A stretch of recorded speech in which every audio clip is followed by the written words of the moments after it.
I see the reflection in your eyes.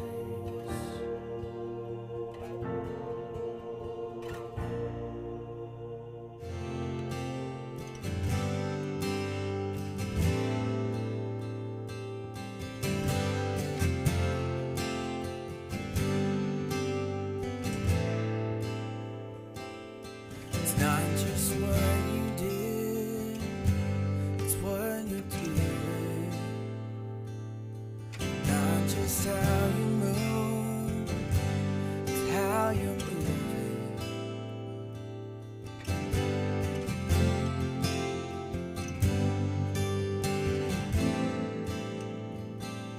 It's not just what you gave, it's what you're giving. Not just after life, it's how you live. Even through us now. It's never too late, you're never too far gone for grace to find you where you are. Resurrection, it's never too late. Hope can't be buried or contained. You raise us from the grave. Resurrection, it's not just that one stone, it's stones still rolling. Not only shedding your grave clothes, it's our unfolding. Oh, not just one death to life, oh, it's resurrecting. Oh, all that we've lost.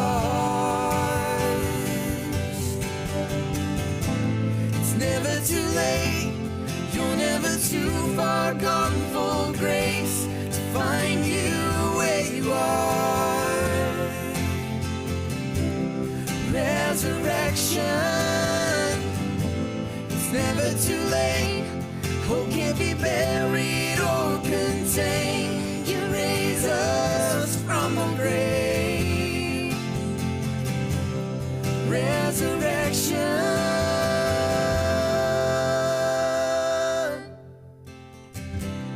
you say it's never too late.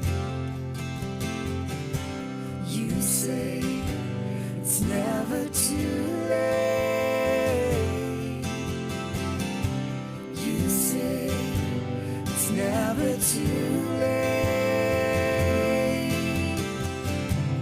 You say it's never too late. You raise us, you raise us, you raise us from our graves. You raise us, you raise us, you raise us from our graves. You raise us, you raise us, you raise us from our graves. You raise us, you raise us, you raise us from our graves. You raise us, you raise us, you raise us from our graves. You raise us, you raise us, you raise us from our graves. You raise us, you raise us, you raise us from our graves. You raise us, you raise us, you raise us from our graves. It's never too late, you're never too far gone for grace to find you where you are. It's resurrection,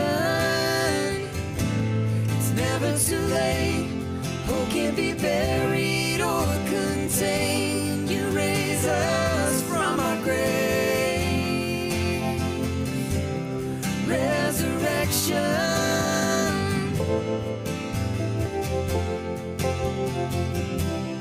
resurrection. Good morning and welcome to Watershed. We're so glad that you are here this morning. Whether you're joining us here inside in person, maybe you're outside enjoying some of this amazing weather that we've had over the last couple of days. I told the band though that this is false fall. This is the one that we get before real fall. So just temper the expectations. But glad that you're here. Maybe you're joining us online. We'd love to give you a minute to say hi to the people in Facebook or YouTube world. But if you're here in person, I want to invite you to stand if you're willing and able and join us as we begin this morning by singing together.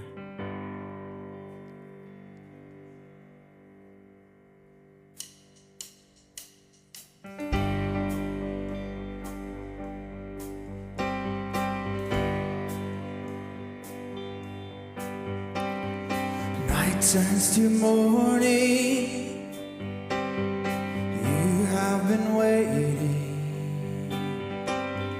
whispering to me, gently I'm waking, it's the dawn of a new day, you've painted for me,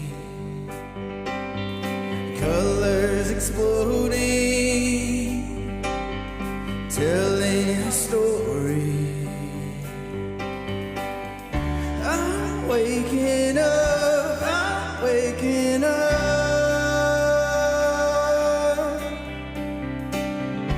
I'm waking up, I'm waking up. Night turns to morning, you have been waiting, whispering to me, gently I'm waking, it's the dawn of a new day, you've painted for me, colors exploding, telling our story. I'm waking up, I'm waking up.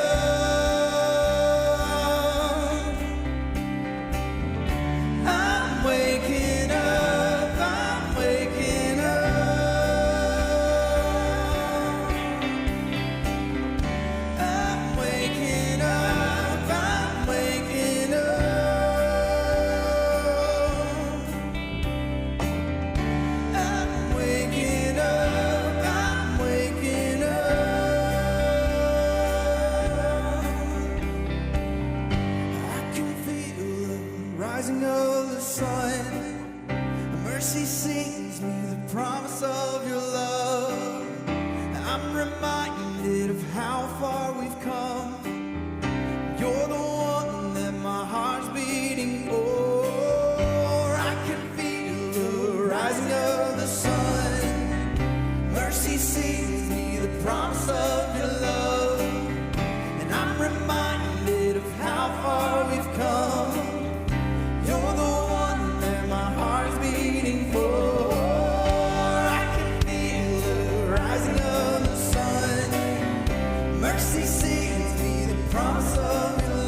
Thank you so much for singing with us this morning. And maybe that's literally for you that you're waking up this morning, trying to maybe pause, maybe trying to catch your breath a little bit. And maybe it's this figurative waking up that you're doing to maybe new ways of seeing the world, new ways of thinking, new ways of belief and faith and community and all of it. But we want to welcome you in with all of the newness, all of the things that feel new this morning and different. It's all welcome. We're going to be spending time today taking communion together. And one of the things that we want to communicate on the front end of that is that all are welcome to take communion. All are welcome to show up exactly as they are and be a part of this morning. So I want to give you an opportunity to greet the people around you, smile, say hi, and then we'll continue singing together.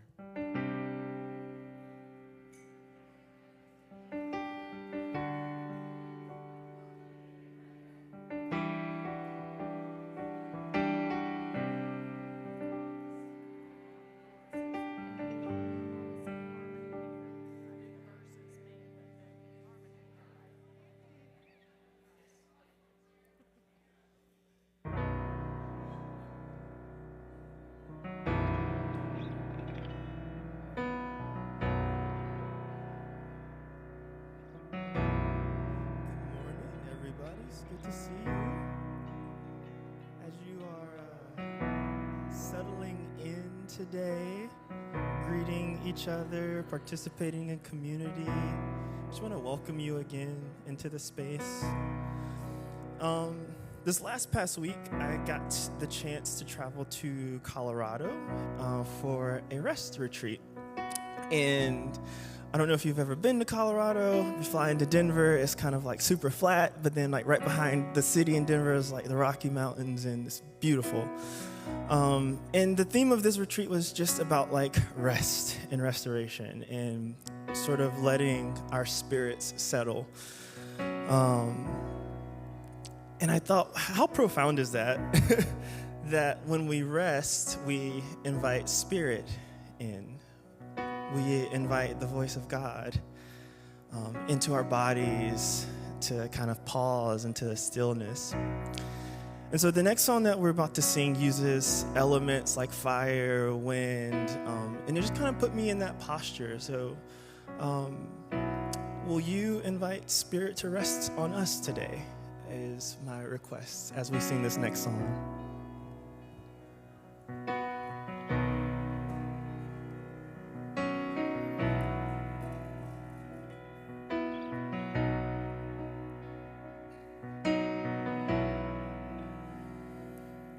As the Spirit was moving over the water, Spirit, come and move over us. Come rest on us.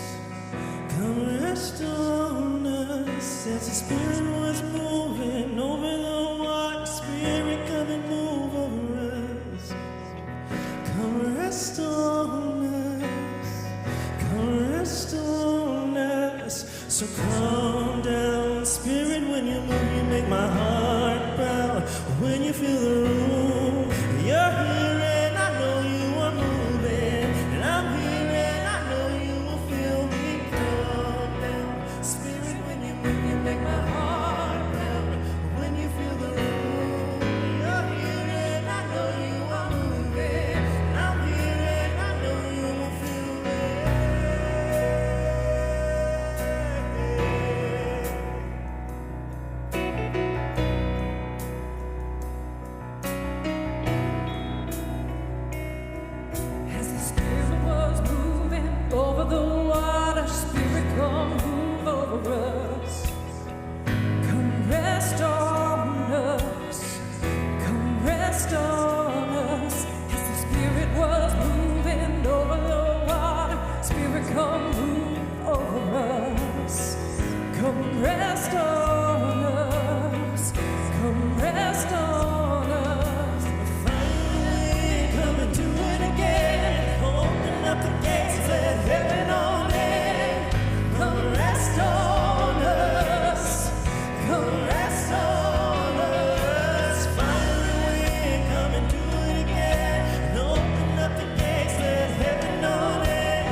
rest on us.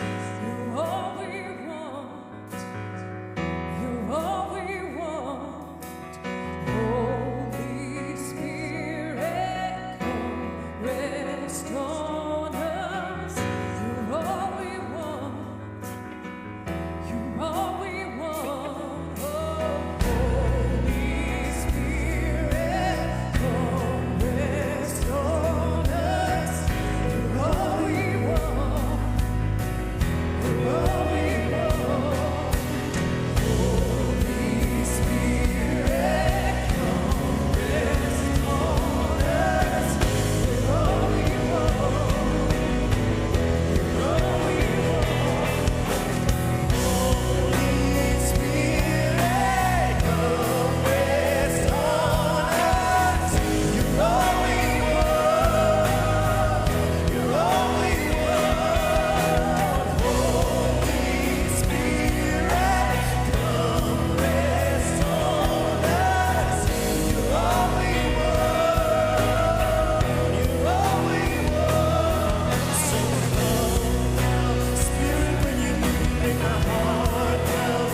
When you feel the room, you're here and I know you are moving. And I'm here and I know you will feel me. Come now, Spirit, when you move, make my heart melt. When you feel the room, you're here and I know you are moving. And I'm here and I know you will feel me.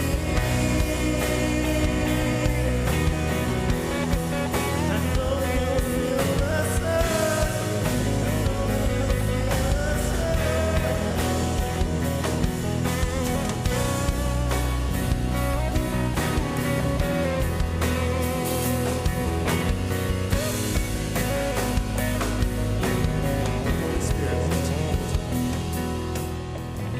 Holy Spirit, come rest on us.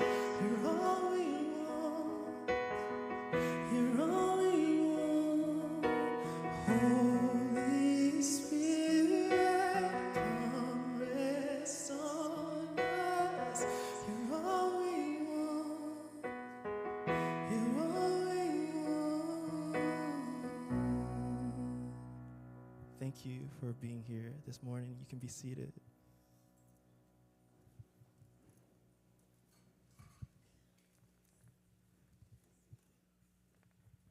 Good morning. Good morning. My name is Blair, and I'm one of the pastors here.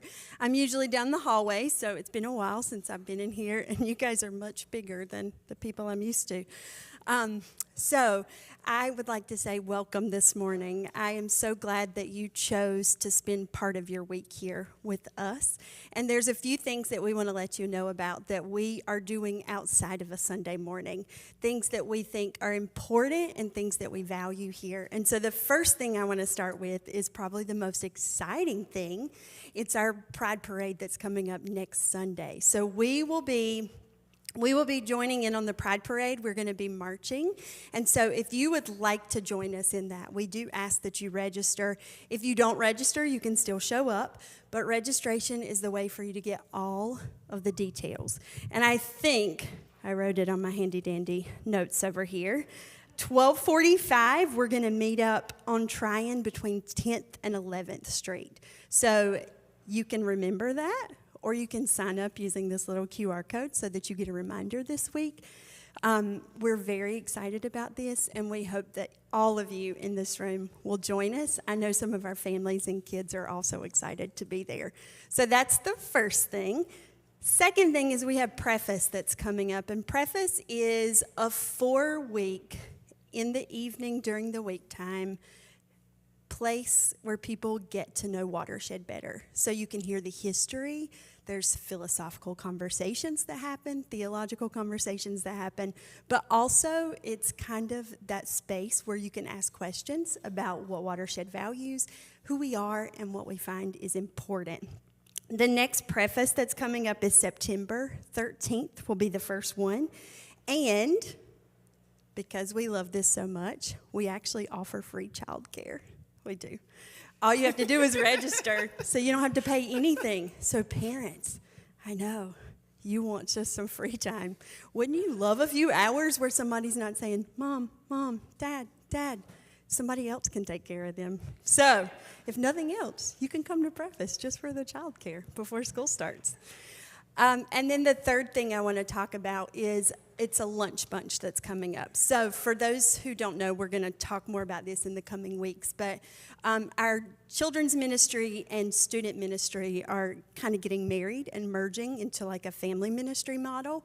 And so on the 28th of August, I'm going to host a lunch bunch that'll be right after service. It'll be an hour long.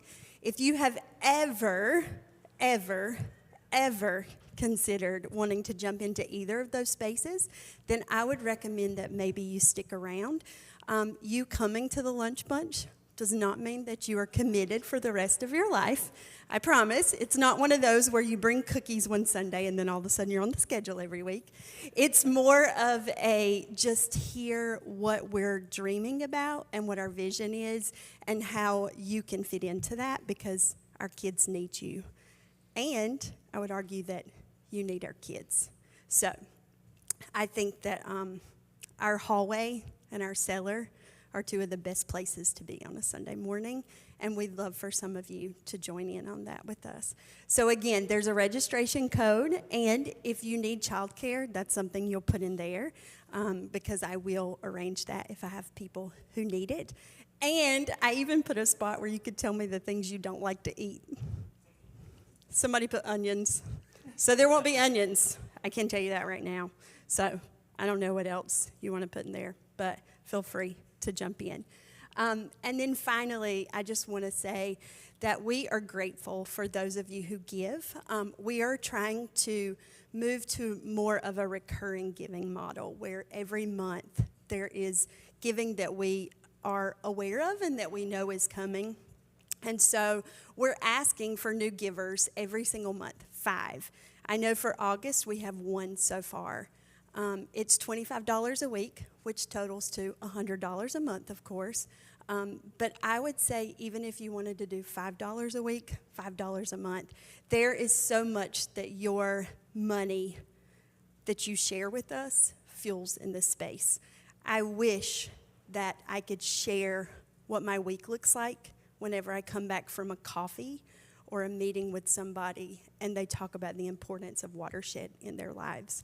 We are a very special community, and I know it's easy for me to stand on stage and say that because I get to be part of all of your lives, but I need for you to trust me in saying that the money that you share with us, it goes to very good places.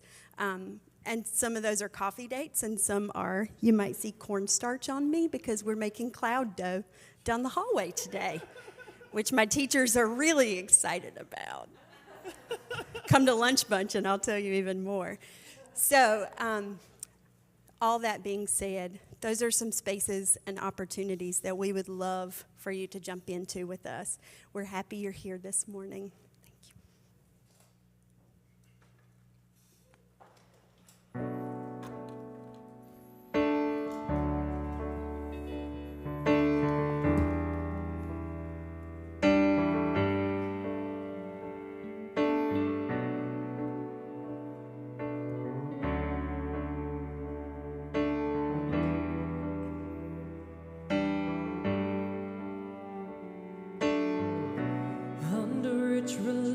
Skies, I've been setting highs. I felt you walk right through me. You're the thing that I invoke, my all persistent goal, sent to make me queasy. And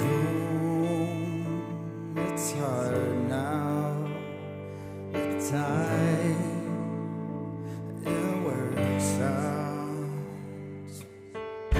To be human is to love, even when it gets too much. I'm not ready to give up. To be human is to love, even when it gets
See, there I go, trying to make sure I didn't come up too early, and I'm not quite ready when the lights came on. Good morning.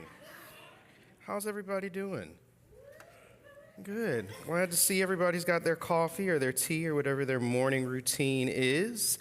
My name is Cedric Lundy, and I'm one of the teaching pastors here at Watershed. And this morning, as hinted by David Roberts last week, I will be taking a closer look at some passages that the devil or Satan plays a key role in. Today, we will be looking at Jesus being tempted in the wilderness. I was looking for a slide, a picture. Yeah. Thank you to a certain someone in the crowd when I posted on Facebook this week that I would be speaking about this. They messaged me this meme, to which I said, "Oh, you better believe that's going up." Which my first question about or my first thought about that picture is like Satan looked like he about to invent twerking. Which gives a totally different spin on Jesus being tempted in the wilderness, and also led to me randomly pulling up a song I hadn't listened to in a long time, Drop It Like It's Hot.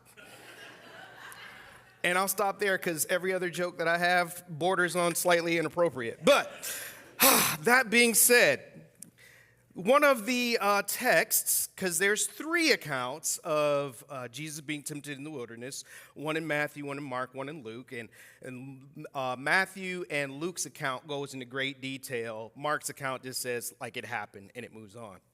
But we'll be looking specifically, or I'll be reading specifically from the account in Matthew.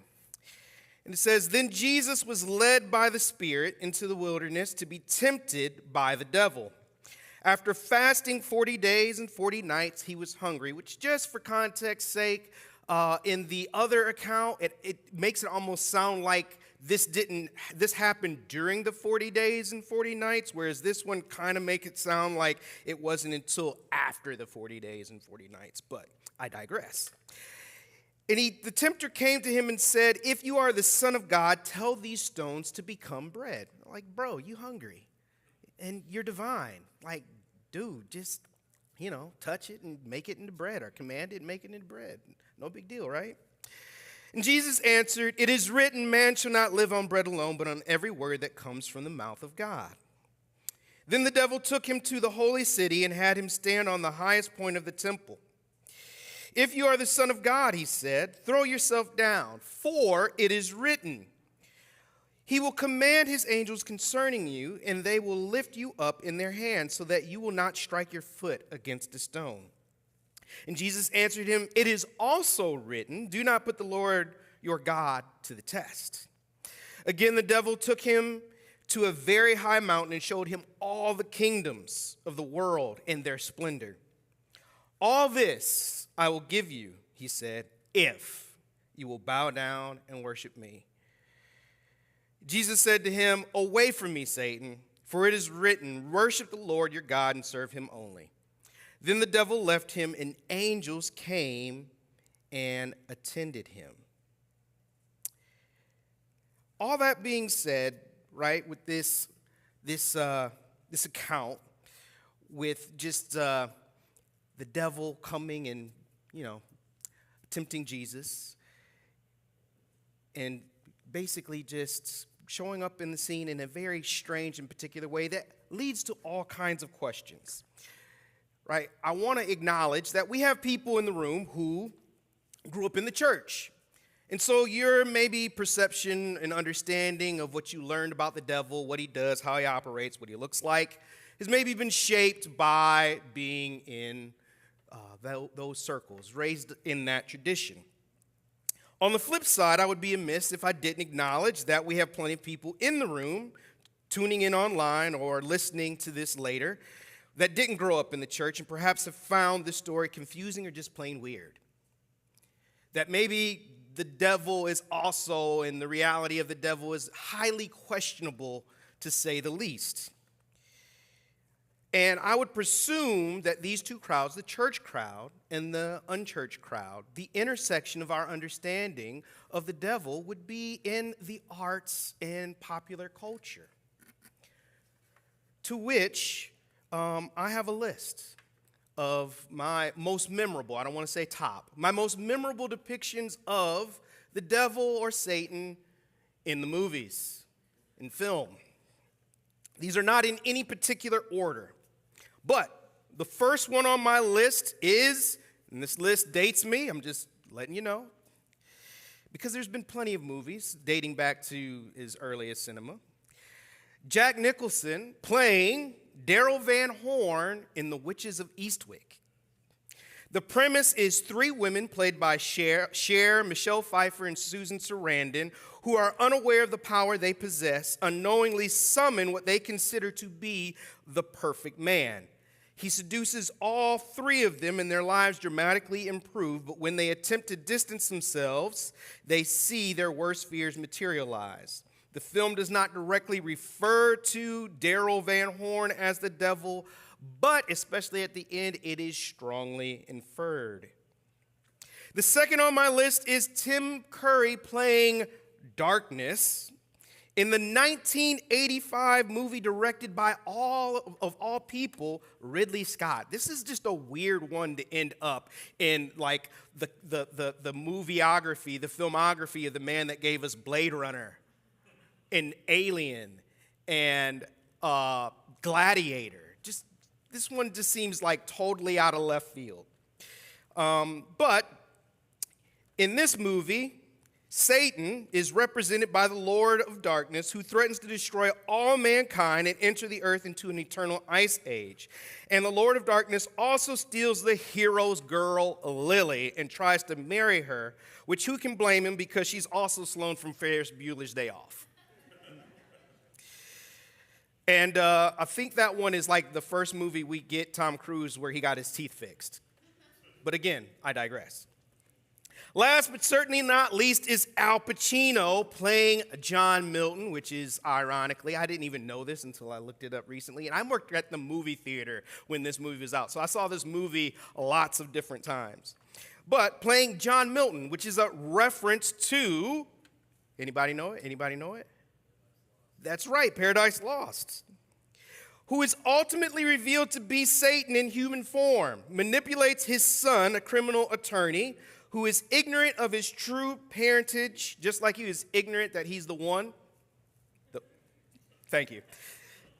To accept his demonic heritage in the end when Milton loses by deception. You can see his falling hinting at the ancient legend. This means that Lucifer was an angel until he was expelled to hell. In all the various movie depictions, the devil or Satan follow along a few tropes. They generally fall into a few categories. There's Satan the negotiator, where the devil basically bargains with someone in order to get their soul. I give you what you want, your deepest desire in life. In exchange, I get your soul for all of eternity. The second one is one I like to call Satan that desperately wants to be your daddy, your baby daddy, who just so happens to be the Antichrist. The baby ends up being the Antichrist. Last but not least, there's Satan, I just want the whole world to burn, but first I have to pull off an elaborate nonsensical scheme that involves killing the world's last 2 unicorns. All that being said, that in pop culture, the devil is little more than God's adversary and a trickster. So I suppose this biblical story of Jesus being tempted by the devil fits that mold in some senses. He's there trying to trick Jesus. He's trying to get Jesus to do things that he wouldn't otherwise do. He even does the whole, hey, I'll give you like all the kingdoms of the world if you just worship me. Notice he doesn't even like, I want your soul. He's just like, yeah, just bow down and worship me, right? He is there, and we see him in this story trying to oppose or derail the Lord's anointed, the Messiah. We see him trying to deceive and trick and negotiate Jesus. Conversely, if you grew up in the church, you've probably heard it said that the temptation of Jesus in the wilderness demonstrates that more often than not, the devil will attempt to sway you from the path by appealing to your pride, your desire for power or popularity. Secondly, you likely heard something along the lines of the story of Jesus being tempted in the wilderness by the devil and successfully resisting the devil demonstrates that we have to be strong in the Word, the Bible, in order to resist sin and evil. Third, if you grew up in the church, you likely heard something along the lines of this story of Jesus being tempted in the wilderness demonstrates that we too should engage in the spiritual discipline of fasting so that we can also build up our dependence on God. There's been all kinds of different ways, or I shouldn't even say all kinds of different ways, that we've maybe been led to view or look at this story. Because in a lot of ways, they're very narrow, which is the reason why we're in this series, Textuality, in the first place. So this morning, I want to kind of just widen the lens to be able to maybe see this particular story through a completely different lens and what that might say to us so that we actually get something out of it that actually, I don't know, maybe inspires us to live lives that aren't, as David kind of alluded to, dominated by maybe this fear or just this complete dismissiveness as this being some sort of useless story or narrative in the scripture. Because of the way it's been taught in a lot of ways, very narrow kind of ways, historically there have been two prevailing questions around this narrative. One, did it actually happen? And when I say did it actually happen, what I mean by that was this something that happened in a way that if you just happen to be around in first century Israel, when Jesus is out in the wilderness and for some odd, strange reason, you just happen to be wandering through the exact same desert at the exact same time, would you off in the distance see this one dude who just looked woe out, right? Because he hadn't eaten, and he's barely drank anything for 40 days. So, right, he'd be tired. He would look all kinds of disheveled, right? And then he's probably wearing a white robe, right? Because that's how a lot of the classical art depicts him. And then just following ever so, like, creepily behind in his ear, or just, taunting him is some figure dressed in black. And, of course, it's a cloak, so you can only see his eyes, all right? Like, you would actually be saying, what is going on out there? And should I go help, right? Was it something that actually happened like that? Or was it some sort of internal struggle that Jesus was having, right? Because he's in the wilderness. 40 days, 40 nights, very little to eat. And who knows, maybe he was hallucinating. That was for those of you who also grew up in the church, right? So, how real is this story? That would be one question. The second question would be, wait a minute. I've read in James where it says that God cannot be tempted. So did this really actually happen? And if it did happen, then it basically contradicts where James said that God cannot be tempted. And if Jesus is fully man and fully God, then was he really, really tempted? I mean, was he really, really struggling internally with whether or not to do these things? Can I suggest that both these questions are largely irrelevant? Not because they aren't good questions to ask.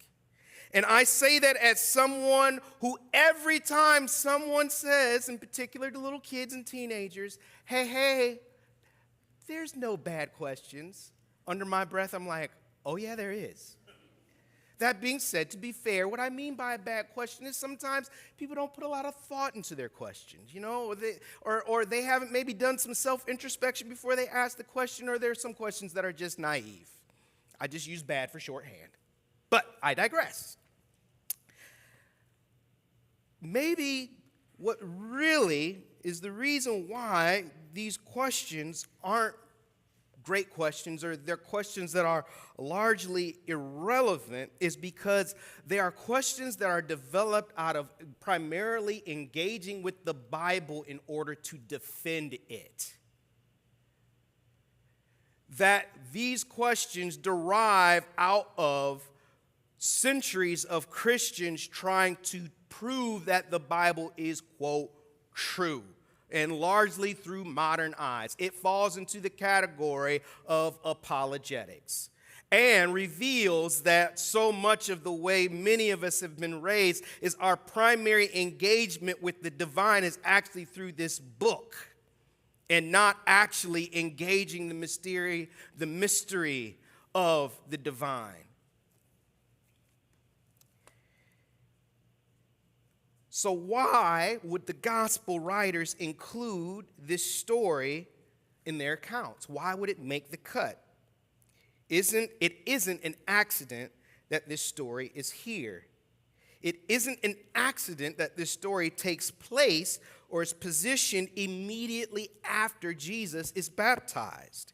In the accounts of Jesus being baptized, it is said that the Spirit of God descended on Jesus like a dove, and that a voice from the heavens could be heard saying, "This is my Son whom I love, with him I am well pleased."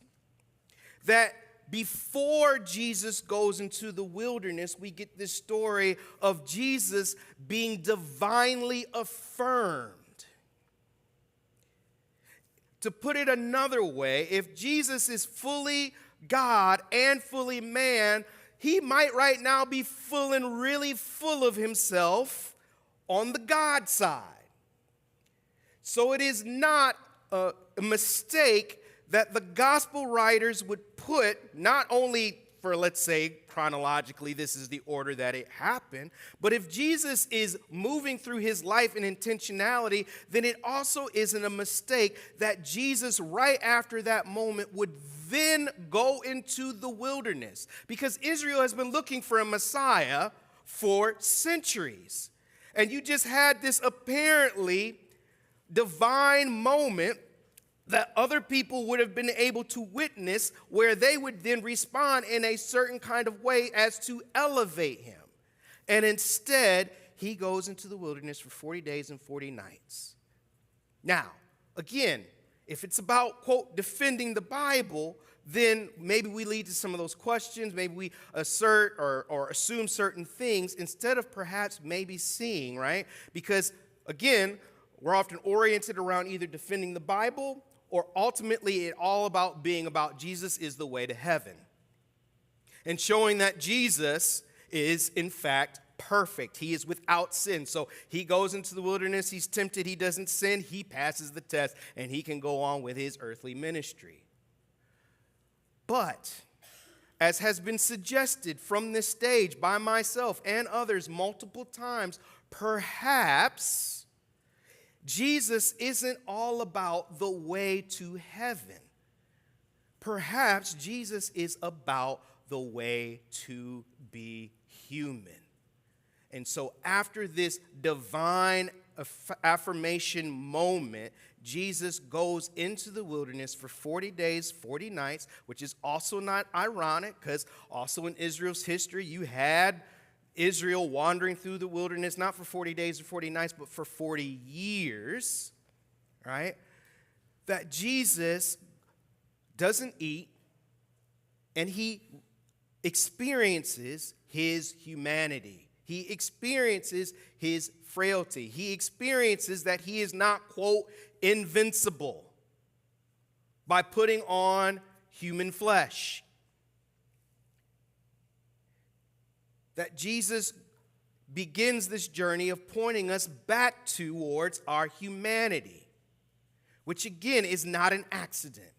Because if we go back to the first story where it is at least inferred that we have an interaction with the devil, which, side note, it says serpent, it doesn't say the devil, and this is going to open up a can of worms, but you can look into it a little bit more later because I also have to do the research on it. But did you know that the serpent in ancient pagan religious practices was actually a symbol of feminine power and fertility? And who do we often blame for sin? That being said, that when they are tempted by the serpent in essence tempts them or deceives them into thinking that the very first thing that God said about them is not fully true. The first thing God says about humanity is that they are, say it loud and proud, good. That's right, he says they're good. We're all kind of traumatized from classroom situations where we're called on. It's like, am I going to say the right answer? I know what it is, but I just don't want to be wrong. Yes, it says that we're good. What does Satan say? But you could be more. I mean, if you eat the fruit, then you'll know the difference between good and evil. David broke that all down for us. You should go back and listen again and again and again. But in essence, what he tempted them to believe is that they were not good enough. They were not good enough. That how they were made, who they are, the essence of them was not good enough. And so in eating the fruit from the tree or whatever it was, that this is symbolic of them in essence rejecting their humanity. And what does the devil come and tempt Jesus to do? Well, let's take a look. First, he starts with, turn this stone into bread. Which, let's be honest, would Jesus turning the stone into bread be him actually sinning? I mean, right after this, he goes to a wedding in Cana and he says, oh, y'all out of wine? Keep the party going. Right? We also see two different instances where people are hungry and they ain't got anything but a couple of scraps of bread and some fish. And he says, everybody eats. Right? So, like, what would be the sin in that? He's hungry. He's fully God and fully man. Why not? Right? We also see, he says, throw yourself down. The angels will come and get you. I mean, it'd be fun. It'd be like inventing bungee jumping without the cord. Right? Would he be sinning just by jumping off and letting the angels catch him? I would argue no. Some may argue yes. But for the sake of where I'm going, right? He doesn't do it. Those first two in particular, what we see is that the devil, in a way, is seeing if Jesus, for a moment, will not live into being fully human. That we have limitations. That it's not meant to be the fact, but it is part of the human experience that suffering is real. Being hungry is real. Tiredness and exhaustion is real. And just for a moment, he can just tap into his divine privilege and forgo that inconvenience, that discomfort. And Jesus instead chooses to continue to live into his humanity and have solidarity with us. That instead of jumping off and letting the angels come rescue him, he lives into the fact that while the human body is great and awesome and all those things, it's good, like it's also going to break if you throw it off a high cliff. All right? Last but not least comes the one where he says, yo, you see all these kingdoms? I'll give it all to you if you just worship me. And of course, Jesus does not take him up on this offer. But what is it about this offer that makes this one in particular unique out of the three? Could it be that by offering Jesus, quote, these kingdoms, by only bowing down and worshiping him, that Jesus will bypass his inevitable death and suffering? Not his inevitable death and suffering in order to, quote, overcome sin, but it is the last and final piece of him living out that solidarity with humanity. That the miracle of the Holy Week is that if even for a moment a God would voluntarily die that would go through all that suffering,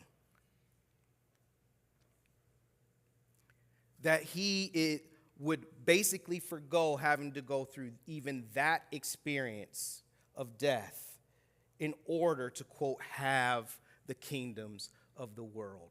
Jesus chooses at every time to live fully into his humanity and thus identify with our humanity. And yet again, once again, in other words, after God and Jesus being affirmed divinely in the baptism, Jesus goes into the wilderness to affirm his humanity. And so, my orientation to this and so many other stories in the Bible, as I've hinted, for a long time centered around resolving the issue of sin. My own humanity, which is so often in the Christian tradition associated with this idea of, quote, depravity. But ever since reorienting it around the idea that we are inherently good and that it's through being deceived into believing that I am not good enough, that I become more susceptible to, quote, sinning against my neighbor, sinning against God's good world, and sinning against myself. I've been able to reimagine or see with fresh eyes things that I've been doing or practicing for a long time and give them new meaning through this lens of Jesus reconnecting us with our humanity and having this solidarity with us. That in essence, Jesus, quote, rescues us through the shared human experience.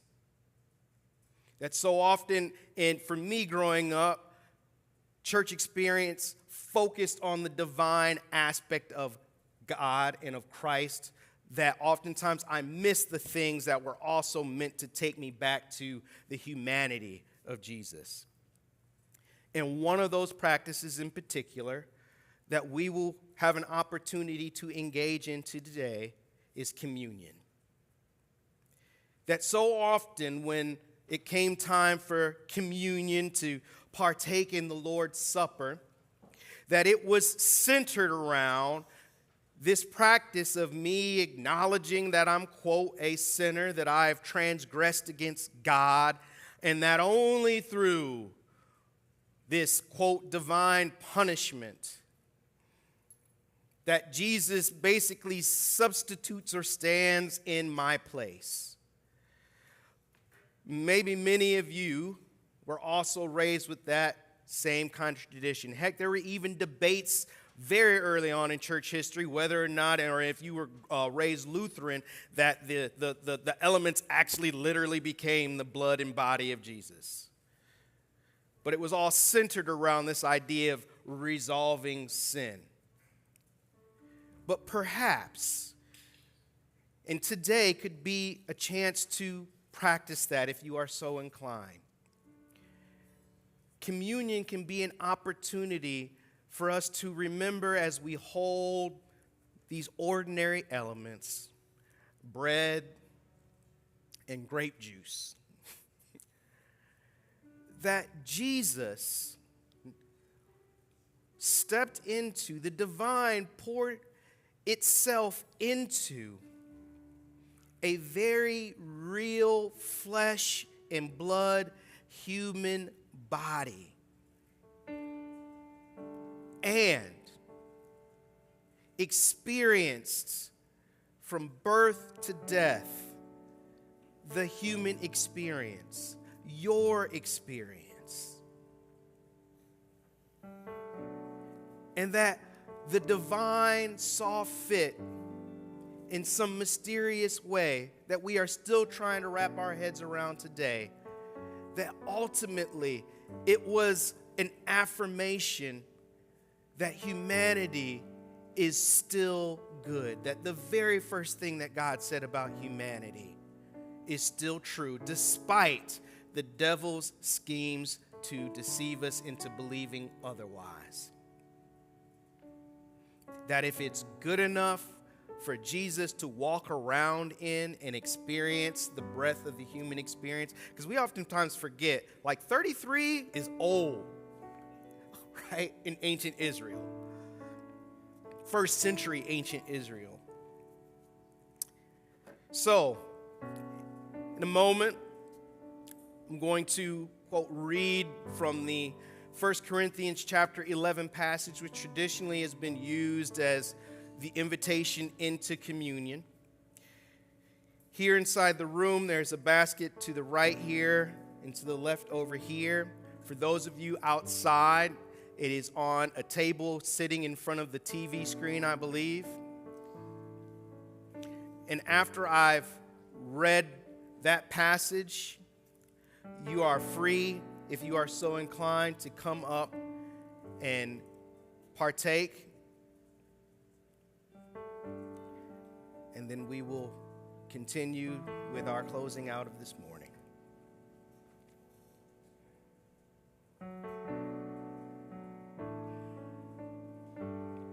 For I received from the Lord what I also passed on to you. The Lord Jesus, on the night he was betrayed, took bread, and when he had given thanks, he broke it and said, "This is my body, which is for you. Do this in remembrance of me." In the same way, after supper, he took the cup, saying, "This cup is the new covenant in my blood. Do this whenever you drink it in remembrance of me. For whenever you eat this bread and drink this cup, you proclaim the Lord's death until he comes." And may I also add that whenever you eat this bread and drink this cup, you not only proclaim the Lord's death, you proclaim the Lord's humanity. You proclaim that we are saved not through the rejection of our humanity, but via the divine choice to find solidarity in the very things we are often find shameful and not good enough. That we proclaim that God has never wavered from his declaration that you are good.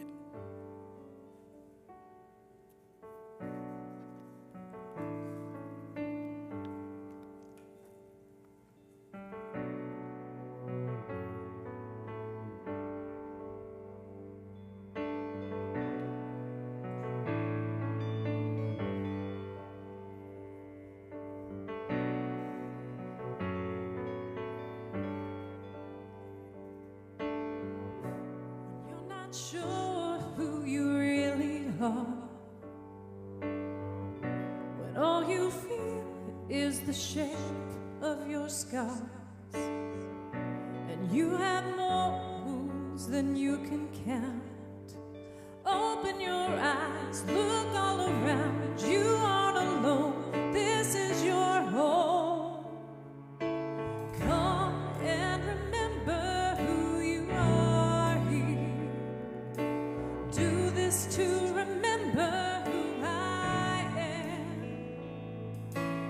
Come and remember you belong here. All belong here. When you don't know how to forgive, when locked doors seems like the only way to live, you've got more questions than you can count. Open your eyes, look all around. You aren't alone, this is your home. Come and remember who you are here. Do this to remember who I am.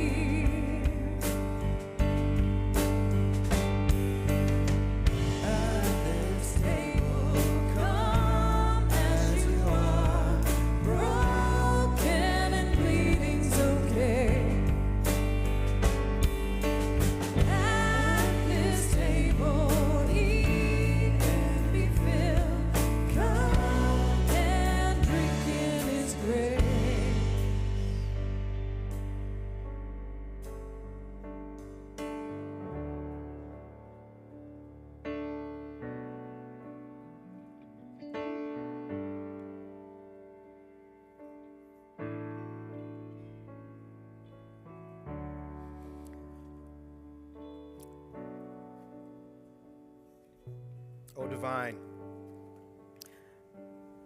Just want to, again, on behalf of our friends here, myself, just want to thank you that you saw fit to pour your divine essence into a flesh and blood human being. May our attempts to continue to commune with you be things that remind us that we are good enough in all the unique and different ways that you have made us, that we are, in fact, good enough. May that reminder help power us through those moments where we feel overwhelmed with lies and messages that some part of us is not good enough, that some part of us is shameful, that some part of us should be hidden. May it also free us to live into our humanity in a way that not only honors what you've said about us as an individual, but also honors every single person that we come into contact with. May we live more fully into our humanity without shame. In Jesus' name, amen. Come and remember who you are. Do this to remember who I am. Come and remember you belong here. All belong here.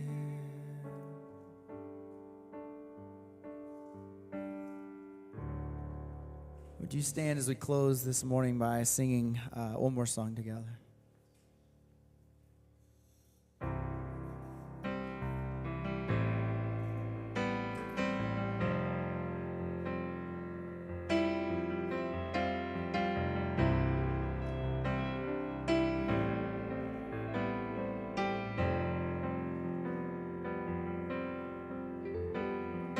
Come and tear down the walls I've built, every wall I've built, every wall I've built.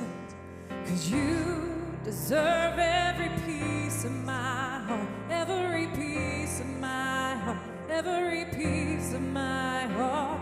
And Lord, I am trusting that you are a faithful Father, and all that you have, it is good.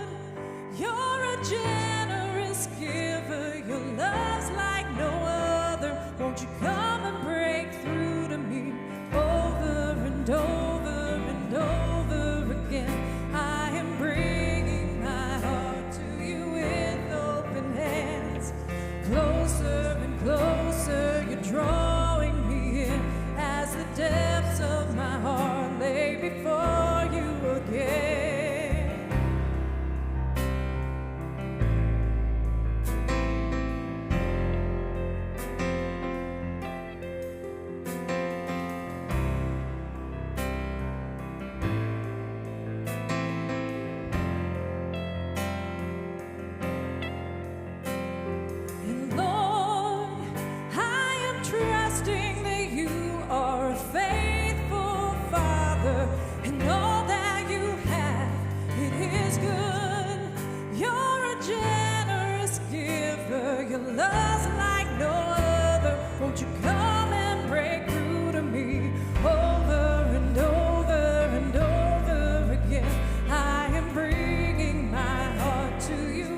Tear down the walls I built, every wall I built, every wall I built.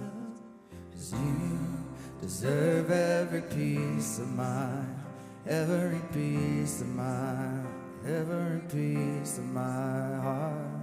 And come, tear down the walls I built, every wall I built, every wall I built. 'Cause you deserve every piece of mine, every piece of mine, every piece of my heart. God, we're reminded through the table, through the elements, of your humanity, your divinity, and the path forward. A way for us to show up complete and whole.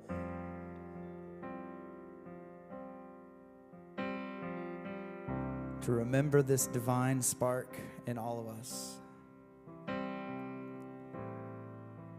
God, may this remembrance, this time where we've set aside moments to be remembering you, may they be carried out through our week. So that when we bump into the places of life and the people in our lives where it might be harder to remember that divine spark, may we remember, God, that they are loved, that we are loved, and that this love exists for all of us. We thank you, God. We thank you for this community, this space this morning that we've had to take some deep breaths, to pause, to spend time remembering. God, we love you. We love each other, and we pray all this in your name. Amen. Thank you so much for being here. We'll see you next Sunday.